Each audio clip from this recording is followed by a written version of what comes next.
dal leen ak jàmm ci xibaar yi li ci gën a fës mu di jigéen yi bokk ci collège des femmes bu APR ñoom nag amaloon nañu ab conférence religieuse thème bi nekk jàmm ci biir islam. commerçant yi nekk ci Thiès mer nañu ba futtu jëmale ci mairie Yewwi Askan bi yi ñu fal ñoom nag ñu ngay wax ni bëggatuñu gis ay foire bu ñuy waajal ay fête. bés bu ñu jagleel taalibe yi màggal nañu ko tey ci Thiès kilifa yu bari teewoon nañu fa ci randonnée boobee jébbal nañu itam ak mémorandum préfet ba nis tuuti ñu faram-fàcce. asalaamaaleykum mbokk yi dal leen ak jàmm ci seen télévision régionale Prestige TV ñu dikk ak yéen ci xibaar yi dañu koy dooree ak jëwriñ ju ñu dénk wàllum wér-gu-yaram dikkaan na ci tolluwaay mbas mi ci bésub tey ji daal di nañuy def 783 tests ci loolee nag am nañ ci ñeenti cas yu coronavirus ñooñee dañu ko am nañ nag ñett ñu ci wér ba daal di dellu ci seeni kër am na ci benn cas bu grave kookee mu nga ci sauvetage ni ki démb yemoon ak fukki fan ak juróom-ñeent ci weeru avril amul kenn ku ci ñàkk bakkanam. commerçant yi nekk ci Thiès am nañu lu leen metti lool ñoom nag ñu ngay woote wàllu taxaw nañ itam ngir di jëflante ak maire Yewwi Askan bi yi nekk ci Thiès ñoom nag nee nañu bëggatuñu gis ay foire bu ñuy dëgmal ay fête ndax nag ñii di maire yi nekk ci Thiès waaye Yewwi Askan bi ñoo daal di jox ay autorisation ngir ñu mën fee amal ay foire loolee taxoon ba ñu daal di am ab jàkkaarloo ak taskatu xibaar yi ngir fësal seenub nakar Badou Mbaye moo yoroon seenub kàddu ci micro Aram Pouy ak Doudou Thiey. ñun maire yi bees yi ñu fal muy maire Yewwi Askan Wi ñëwuñu fi ñoom pour Yewwi Askan Wi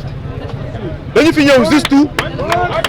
pour ñoom yeewu commerçant yi parce que man maa ngi doog a gis maire bu ñu fal ay commerçant daje ak yow xamal ne la foire yi ngay def day lor commerçant yi nga ni loolu je m'en fiche bu dee man ngeen dem leen ngeen mars ba ñu jëlee ma fi mais loolu lañ maire bi tontu. maire bi man xaw ma nu mu tudd ñun nag duñu mas duñu taal dëkk bi mën nañu ko maire Thiès Ouest ñu koy wax xaw ma jiite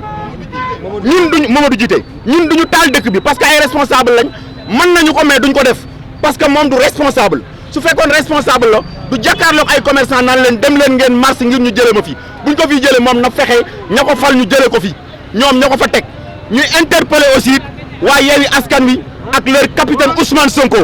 xamal ko ni ko lii ñu commencé nii Thiès moom bu fekkente ni nii la nar a demee pour yor réew mi yërëm nañu sénégalais yi yërëm nañu leen trop parce que boo ñëwee fekk saw askan di sonn di bëgg a dee ci ay foire nga ñëw ni je m'en fiche de ça lu ma neex laay def signé naa ko tàgguma ci kenn kooku jarul woon sax nga koy fal duñu yàgg ci moom nag parce que kooku xam nañ ni bu doon xëccoo chef de quartier sax du ko gagné coalition rek moo ko mën a fal ñu ngi interpellé nag monsieur le maire de la ville Babacar Diop di interpeller maire Thiès Est di interpeller maire Thiès Nord ñu xam ne lii ñuy def buñ ko defee lépp lu xew ci dëkk bi ëllëg nañ xam ne ñoom seen coalition moo ko créé pare nañu pour lépp nag. àllarba tey ci nekk bés bu ñu jagleel taalibe yi loolu nag nekk ab occasion ci ñi ngànk dëkk bi ngir ñu mën a def ab taxaw seetlu jëmale ci taalibe yi ci mbedd mi loolee nag tax ba adjoint préfet bu Thiès daal di leen di dalaloon ci seen marche bu mag boobee. journée nationale de la protection de l'enfant bi nga xamante ni ñu ngi koy faral di organiser ci cadre CDPE le comité départemental de la protection de l'enfant. tey nag ñu am tuuti loo xam ne soppi nañu ko ci journée bi parce que d'habitude dañ doon def ay forum tey nag ñu nit dañuy organiser benn randonnée ànd ci nag ak l'ensemble des Serigne Daara ak ki nga xamante ni mooy président Serigne Daara Dame Loum ak ñoom Oustaz Kane Daara partenaires yi nga xamante ni ñoom ñoo fi nekk yëpp ñu ngi ànd ak ñoom pour célébrer cette journée ak xale yi nga xamante ni ñoo jógee ci daara yi. ñu nekk ci teewaay bi aussi président de la fédération Kajoor Jànkeen monsieur Khatri Diagne mu ngi nii taxaw ak ñi nga xamante ni ñooy chef de service yi nga xam ne ñoo ànd ak ñun AEMO ay ASERT ANAFA CONAF ak yëpp acteur boo xamante ni nii mi ngi yëngu ci wàllu protection au niveau de Thiès. donc ñuy sant bu baax monsieur le préfet ci accueil bi nga xamante ni accueillir nañ ko waaye tamit di sant ñi nga xamante ni mooy les forces de l'ordre et de sécurité ñi nga xamante ni vraiment ñoom ñoo jàppale ba nga xamante ni tey jii conscientiser la communauté surtout la communauté pour que ñu gën a jox gëdd ñi nga xamante ni ñooy daara yi mais tamit ñi nga xamante ni ñooy taalibe yi parce que ñun ñëpp gis nañ ni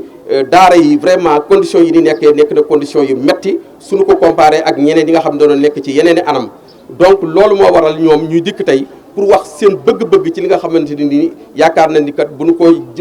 dugalee ci nopp autorité bi dina mën a dem ba yegg ci fi nga xamante ni foofu la war a yegg ba nga xamante ni bu ëllëgee danañ améliorer condition taalib yi. at bu jot comité bi saytu ak yelleefu taalibe yi daal dina màggal bés bu ñu leen jagleel ba tax na it amoon na ay kilifa yu bari teewoon nañu fa ci loolee nag daal dinañ leen te jébbal ab mémorandum yóbbu ko ca préfecture bu Thiès adjoint préfet bi daal dinay jot li ni mel ba yëkkati fa ay kàddu yu am solo ci micro Moussa Mbaye. donc may wax ni mbégte lañu am rek ci recevoir xale yi recevoir en même temps Kajoor Jànke muy partenaire bu essentiel boo xam ni moo nekk ak CDPE bi si question bi nga xam ni mooy question prise en charge xale yi ak taalibe yi donc li ma wax rek mooy liñ fi gis nii dafa dal xel te buñ ko gisee duñu bett ndax li ñu gis taalibe yi ou bien daara yi di ko former fii ci réew mi donc di wax rek ni condition xale yi ñun daf ñu soxal au sein du département ci département bi condition xale yi daf ñu soxal donc ñi ngi xar suñu tànk tubéy di def suñu kéemtalaay kàttan ci CDPE bi nga xam ne dañ ko bokk ak sëriñ daara yi bokk ak chef de service yi mais aussi bokk ak collectivité territoriales yi ngir jafe-jafe yi nga xam ne xale yi ñu koy dund ñu mën ko saafara ci loolu laa naan dégg naa bu baax mémorandum bi léegi bi ñu koy lire ñu ciy wax mbiru inscription à l'état civil loolu di wax rek ni am nañ ci ay mbébét te incha allah bu ñu amalee waxtaan yi dinañ ci gën a taxaw ngir may même chance yi xale yi nekk ci daara yi même chance yi nga xam ne xale yi nekk ci école française bi am nañ ko ñoom aussi ñu mën ko am. donc dégg nañu aussi li ñu wax ci programme scolaire bi ngir ñu dugalal leen français bi ak anglais bi ak yeneen yu ñuy soxla di wax rek ni si côté boobu état du Sénégal mi ngi def ay efforts depuis quelques années. ndax dafa taxawal projet bu ñuy wax programme de modernisation des daara bi nga xam ni muy joxe budget école française noonu lay joxe budget école coranique ba am na mbébétu di leen tabaxal ay bloc administratif am na mbébétu di moderniser programme maanaam seen njàngin ak seen nekkin ci biir daara yi ngir xale yi fa nekk am formation bu mucc ay mais aussi bu ñu génnee mën a am même chance yi ci secteur emploi bi que yeneen xale yi nga xam ne ñu ngi génnee ci yeneen école yi. jigéenu APR yi nekk ci Thiès organisé woon nañu ab conférence religieuse conférence boobee nag thème bi moo doonoon jàmm ci biir islam seen boobee conférence nag nekkoon ci ñoom ab ndaje ngir ñu defaruwaat mobiliser waat ngir waajal élection législative yi ñu jëmmal fanweeri fan ak benn ci weeru juillet gi ñu jëm ci loolee nag bari woon na ay kilifa yu bari yu fa teewoon waaye kii di Abdou Mbow nekk porte-parole adjoint bu APR nekk itam premier vice-président bu assemblée nationale yëkkati woon na fa ay kàddu ci micro Moussa Mbaye. lii ngeen def am na solo su ma ko nuyoo nag nuyu naa ñëpp la ma daan wax rek laay faral di wax bu kenn wax ne tudduma su ma tuddee Marème tudd naa ñu bokk ci collège bi yëpp donc nuyu naa ñëpp di wax rek ne lii am na solo parce que ci weer wi ñu nekk muy weeru sell wi ñuy woon nit ñi ci jàmm ak conférence parce que tout à l'heure bi may wax Idrissa jëlal conférence parce que loolu moo ñu fi indi waxtaan waaye nag loo gis am na lu ko waral lii Idrissa ay burkinabé organisé wuñ ay Ibadou Rahman organisé wuñ ay nit ñuy politique ñoo ko organisé donc ku bañ dégg ñu wax ñu politique bu fi toog parce que loolu mooy dëgg aussi parce que nekk fi naan woy conférence bi politique moom Idrissa comme ni nga wax sànq rek bu amul jàmm du am ndax ñi nga xam ne ñooy indi jàmm ci réew mi ña nga xam ne ñooy indi kaaraange réew mi ils sont commandés dirigés par des politiques parce que c'est la suprématie du pouvoir civil sur le pouvoir militaire maa ngi leen di féliciter tout le temps di leen parce que la démocratie mooy soo ëppalee benn point yaa gagné mais li xew war na mën a tax nag ñu am jàngat législative yi ñu jëm aucune voix aux législatives ne doit échapper à Benno Bokk Yaakaar et je pense que loolu il faut qu'on le fasse dans l'unité la cohésion te jigéen ñi suñu booloo nekk benn je pense que cela on peut atteindre cet objectif sans problème. Yankoba Diatara nekk jëwriñ ju ñu dénk wàllum économie numérique ak télécommunication moom it daal dina jëloon kàddu ci conférence boobee di fésal engagement ak loyauté ak fidélité bi Augustin Tine am ci biir parti ba moom Augustin Tine nag moo nekk coordinateur départemental bu coalition Benno Bokk Yaakaar Yankoba Diatara mu ngay wax ni militant yi ngir ñu roy ci Augustin Tine mu ngi woon moom it ci micro Moussa Mbaye. dinaa wax également ci turu sama kilifa sama nijaay sama xarit di ministre d'État Augustin Tine nga xam ni moom su ñuy wax exemple su ñuy wax modèle d'engagement de loyauté de fidélité de constance Augustin dal mot na seede mën na ci exemple ànd bu mu ànd ak son excellence le président Macky Sall ànd kook ñoom Abdou Mbow mii wax dëgg suñ borom nekk na modèle boo xam ni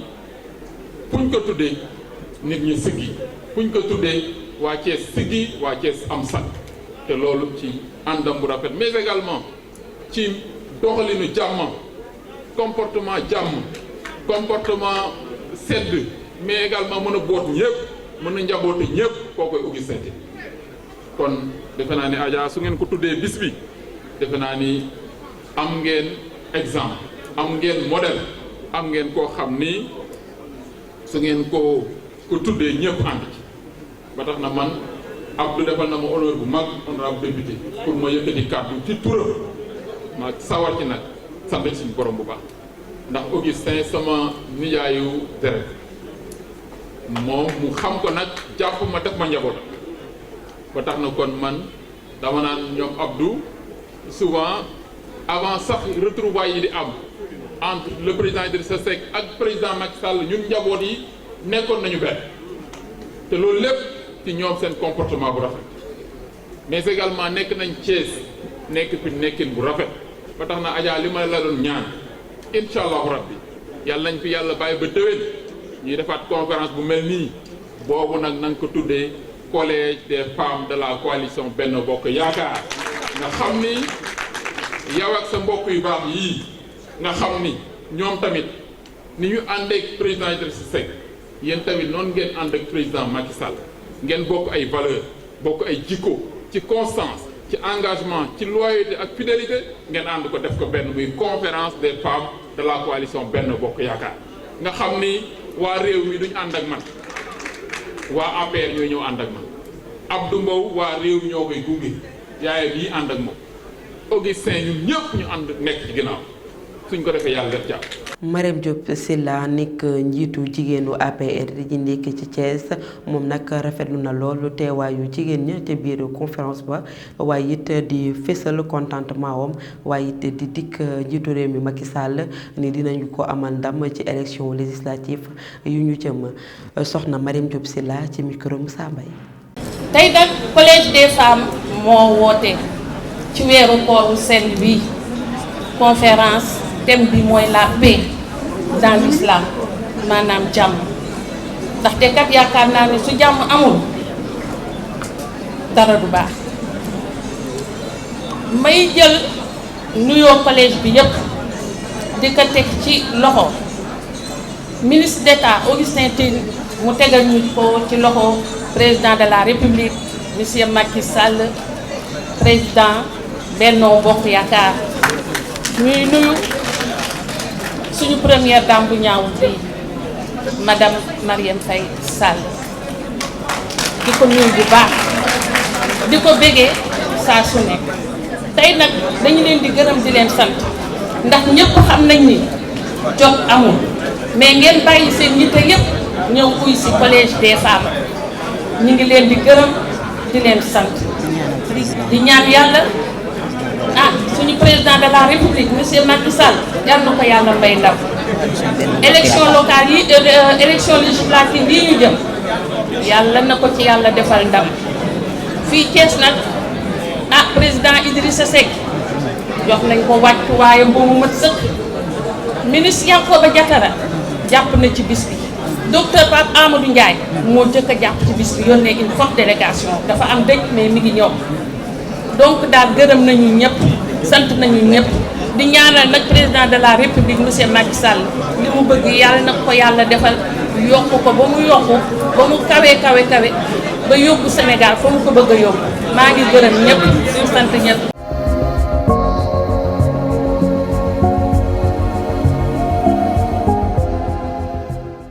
jërëjëf egsi nañu ci xibaaru biir réew mi dañ koy dooree ak coow la amoon ca hôpital Amadou Sakhir Mbaye ba nekk ca Louga ci loolee nag daal di nañuy teg loxo ñeenti sage-femme ba daal di leen di tëj xibaaru biir réew mi ak soxna Aji Aram Seck. ñu tàmbalee xibaar biir réew mi ak réewu Sénégal di taxawal benn comptoir national ngir mën a saytu lu jëm ci production or loola nag liñ ci jublu moo di fexe ba bijoutier yi ak commerçant sénégalais yi mën a jot ci métal précieux boobu ki ko xamle nag moo di Abdou Karim Fofana di jëwriñ bi saytu suivi plan Sénégal émergent. bu ñu jógee ci loolu wax ci recteur bu université Gaston Berger bu Saint-Louis mu ngi artu étudiants yi tàmbale ab grève bu amul ab ci conférence de presse. moom professeur Ousseynou Thiaré mu ngi fàttali ni coordination étudiants yi assemblée universitaire bi reconnaître tu ko ñoom étudiants yi nag bokk na ci li ñuy ñaxtu wàllu ñàkk kaarange jafe-jafe jëm ci voirie yi ak bourse ñu jeexalee xibaar biir réew mi ak ñeenti sage-femme yu hôpital Amadou Sakhir Mbaye bu Louga la ñu placé mandat de dépôt dañu leen toppee nag moo di ñàkk wàllu ku nekk ci ay jafe-jafe ñoom nag dinañ leen jugé ci ñaar fukki fan ak juróom-ñaar ci weeru avril bi ci tribunal bu flagrant délit bu Louga ñoom ak ñeneen ñaari sage-femme yoo xam ne tegoon nañ leen loxo te ñu mujjee woon leen a bàyyi police judiciaire daal dinay déféré ca parquet ba juróom benn sage-femme yu boobule hôpital nag li seen loxo laale ci faatu Astu Soxna boobule dogal nag mu ngi jóge ci enquête bu ñu ubbi woon gannaaw ba borom kër Astu Soxna daal di porter plainte looloo fi wàccoon ci xibaar biir. jërëjëf soxna Aji Aram Seck xibaaru biti réew dañ ci teewlu soxna Ramatoulaye Cissé. ñu tàmbali xibaar bitim réew yi ca Côte d'Ivoire réewum Côte d'Ivoire daal dina am vice-président bu bees mu ngi wuyoo ci turu Thiemoko Meiliet Koné poste boobee nag kenn nekk fa woon depuis bi Daniel Kablan Dunka daal di démissionné woon ci 8 juillet 2020 waaye jour bi premier ministre Amadou Gon Coulibaly daal di génne àdduna premier ministre bi di Patrice Achi moom lañ tegoon ci fonction wu premier ministre ba moom itamit dafa daal di démissionné woon ci mercredi 13 avril 2022 ci conseil des ministres bi amoon na waaye premier ministre Patrice Achi tamit daal dinañ ko delloowaat ci nombre tànkam. armée française bi daal dina delloo base de Gossi waa armée malienne nga xamante ne moo ngi nekk ci bëj ci gànnaaru Mali loolee nag muy wane ne que ni force anti jihadiste bu Barkhane bi daal dina génn réew Mali ki xamle xibaar boobee mooy état-major français porte-parole état-major français boobee di le colonel Pascal Lally mu ngi xamle ne base boobee daal dinañ ko transféré te moo nga xamle ne base boobee amoon na ci lu tollook 300 ci ay soldats français. réew Ukraine daal dina jot ay avion yu bëri ak it ay pièces détachées ngir daal di dooleel armée de l'air ki xam ne loolu mooy porte-parole du Pentagone bi di John Kirby waaye ba tey précisé wul ñi nga xamante ne ñoom ñoo joxe appareil yooyu mbokk yi tey lii moo nekkoon seeni xibaaru bitim réew.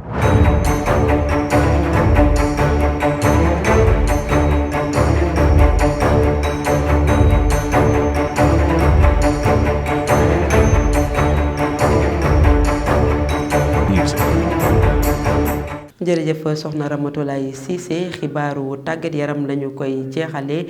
lii di Coupe d'Afrique des Nations bu 2023 daal dinañuy fésal groupe bi réewum Sénégal daal dina bokk ci groupe L groupe boobee nag daal dinañ ci nemmeeku Bénin Rwanda ak Mozambique xibaaru tàggat yaram ak Fatmata Bintou Sané. ñu dooree xibaaru tàggat yaram ak Coupe d'Afrique des Nations bu football bi ñuy waajal ca Côte d'Ivoire ci atum 2023 tirage poule yi nag def nañ ko démb ci talaata gi ca Johannesburg bu Afrique du Sud Sénégal nag mi ngi nekk ci poule L bi di ca ànd ak réewum Bénin Mozambique ak Rwanda éliminatoire yi nag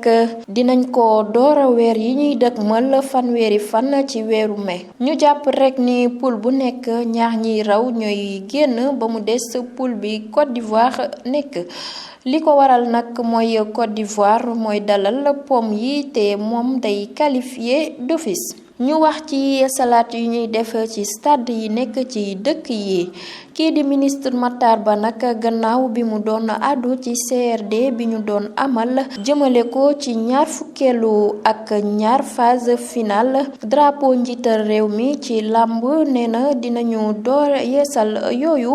ëllëg alxamis ca stade bu Diourbel loolu nag dinañu ko amal ci juróom-ñett stade ci région yi. ñu jeexalee xibaaru tàggat yaram ca Angleterre ci wàllum football Liverpool bu Sadio Mané duma yu metti Manchester United 3-0 loolu tax na Liverpool moo nekk ci bopp championnat bi Manchester nag daal di jël juróom-benneelu place bi ci jongante boobu nag Sadio Mané am na fa taxawaay bu mucc ayib